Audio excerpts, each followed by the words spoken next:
Бүгінгі сабағымызда туындының көмегімен шығарылатын кейбір есептерге тоқталамыз.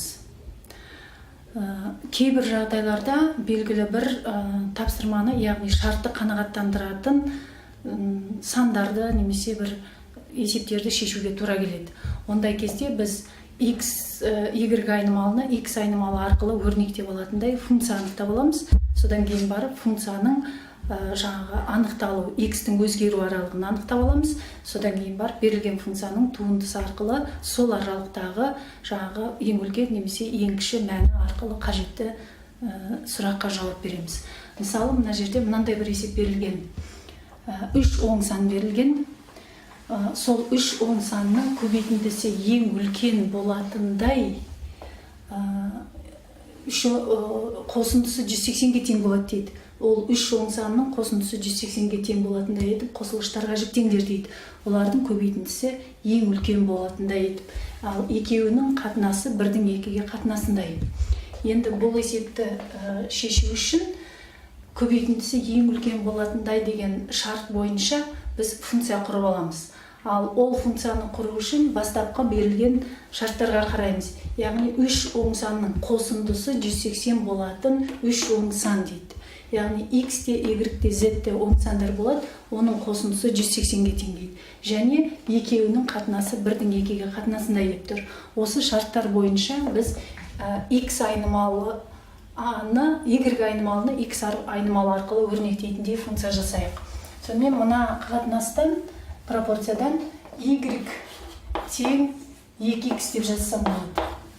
Енді алдындағы 3 өрнектің қосындысы, яғни 3 санның қосындысы 180 дегендегі y-тің орнына 2x-ті жазатын болсам, сонда 3x болады. Сонда z-тің мәні бізде, z-тің мәні 180 азайтылған 3x деген өрнек шығады.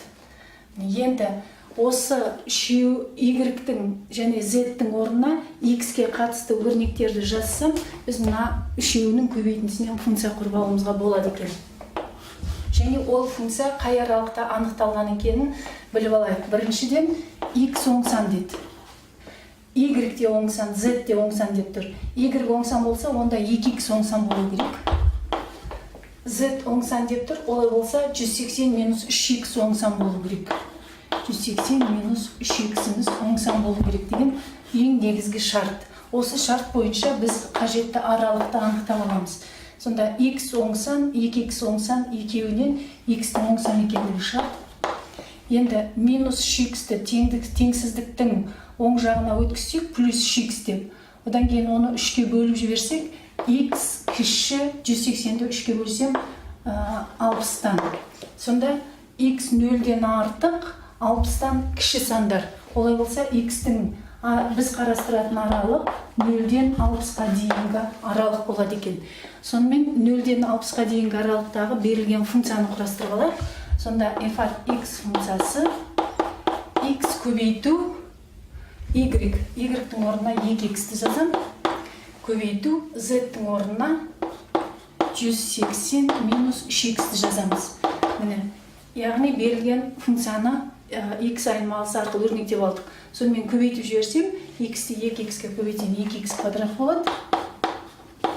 180 минус 3x. 180 минус 3x болады. Егер осы жақшаны ашатын болсам, 180-ді 2-ге көбейтсең, қанша болады? 0, x8 минус 16, 360 x квадрат болады екен. Минус 6x куб болады екен. Сонымен біздің берілген функциямыз, fx функциямыз 360x квадрат минус 6x куб функциясының 0-ден 60-ға дейінгі аралықтағы ең үлкен мәнін табуымыз керек.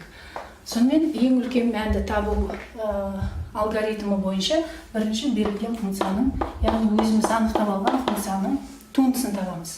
360x квадраттың 360x квадрат минус 6x кубтың туындысы.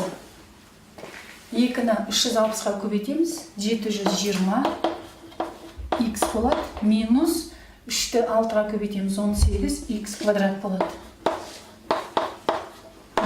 Енді осы табылған туындыны 0-ге теңестіріп, берілген аралыққа тиісті болатын кризистік нүктелерін анықтаймыз. Яғни f от штрих x тең 0 теңдеуін шешіп алайық. Сонда 720x минус 18x квадрат тең 0 болсын. Бұдан 18x-ті жақша сыртына шығарып жіберейік.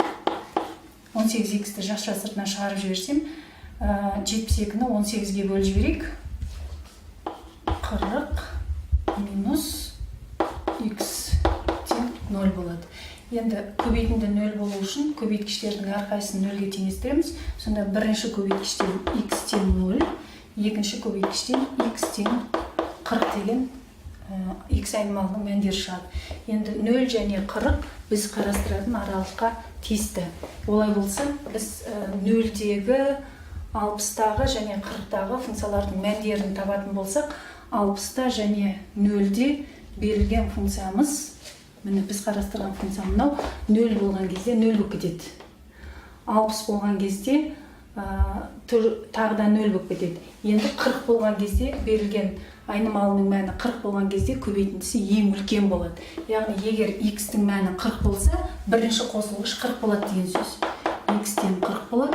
Онда y-тің мәні, екіншісінің мәні 2x, яғни 2 көбейтілген 40. Онда 80 болады.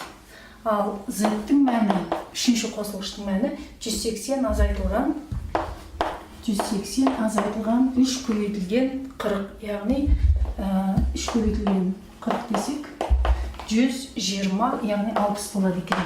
Міне қосылғыштары 40, 80, 60 болғанда 180-ді көбейтіндісі ең үлкен болатын сан шығады.